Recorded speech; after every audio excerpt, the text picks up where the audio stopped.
ಆತ್ಮೀಯ H16 news ವೀಕ್ಷಕರೇ, ನಾನು ನಿಮ್ಮವ MI ಅಥವಾ ಮಲ್ಲಪ್ಪ ಜೋತಾವ. ಥಗ್ ಲೈಫ್ ಆಲ್ರೆಡಿ ರಿಲೀಸ್ ಆಗಬೇಕಾಗಿತ್ತು, ಆಗಿಲ್ಲ. ರಾಜ್ಯ ಸರ್ಕಾರ ಅದಕ್ಕೆ ಅವಕಾಶ ಕೊಟ್ಟಿಲ್ಲ, ಅಥವಾ ಇಲ್ಲಿ ಹೋರಾಟಗಾರರು ಅದು ಅವಕಾಶ ಕೊಡ್ತಾ ಇಲ್ಲ.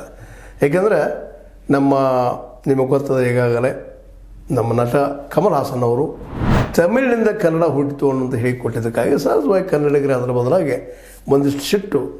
ಈಗಾಗಲೇ ಅವರು ಕ್ಷಮಾ ಕೇಳ್ಕೊಂಡಿದ್ರೆ ಅದು ಮುಗಿದು ಹೋಗ್ತಿತ್ತೋ ಏನೋ. ಆದರೂ ಅವರು ತಮ್ಮ ತಮಿಳರ ಬೆಂಬಲವನ್ನು ಬಿಟ್ಟುಕೊಡೋ ವಸ್ತುಗಳಿಗೆ ಇಲ್ಲಂದು ಕಾಣಿಸ್ತದೆ. ಯಾಕಂದ್ರೆ ಆಲ್ರೆಡಿ ತಮಿಳ ನಾಡಿನೆಲ್ಲ ಇವರು ಹೇಳಿಕೆಯನ್ನು ಬೆಂಬಲಿಸ್ತಾ ಇದ್ದಾರೆ ತಮಿಳಿಗರು. ಸಹಜದ ನಮ್ಮದು ಹಳೆಯದು, ನಾವು ಗ್ರೇಟ್ ಅನ್ನೋದು ತಮಿಳರಲ್ಲೂ ಅದ ಒಂದಿಷ್ಟು ಭಾವನಾ ಜೀವಿಗಳು. ಹೀಗಾಗಿ ಅದಕ್ಕೂ ಒಂದೇ ಕರ್ನಾಟಕಕ್ಕೂ ಒಂದೇ ಅವ್ರು ಏನು ಹೇಳಲಿಕ್ಕೆ ತಿಳಿಲಾರದ ನಾ ಪ್ರೀತಿ ಮಾಡ್ತೇನೆ ಹಾಗೆ ಹೀಗೆ ಇದೆಯೋ ಸ್ಟೇಟ್ಮೆಂಟ್ ಕೊಟ್ಟರು. ಅದು ಈಗ ನಡೀತಾ ಇಲ್ಲ. ಕೊನೆಗೆ ಹೈಕೋರ್ಟ್ನಲ್ಲೇ ನೇರವಾಗಿ ಪಾಪ ಅವ್ರು ಹೇಳಿದರು, ಜಡ್ಜ್, ಇಲ್ಲ ಇದು ನೀವು ಕ್ಷಮಾ ಕೇಳಿ ಮುಗಿತದಲ್ರಿ, ಯಾಕೆ ಕೋರ್ಟಿನ ರೊಕ್ಕ ಹಾಕ್ಕೊಂಡು ಯಾಕೆ ಅದನ್ನ ಇಟ್ಕೊಂಡಿದ್ದೀರಿ ಅನ್ನುವಂಥ ಮಾತನ್ನು.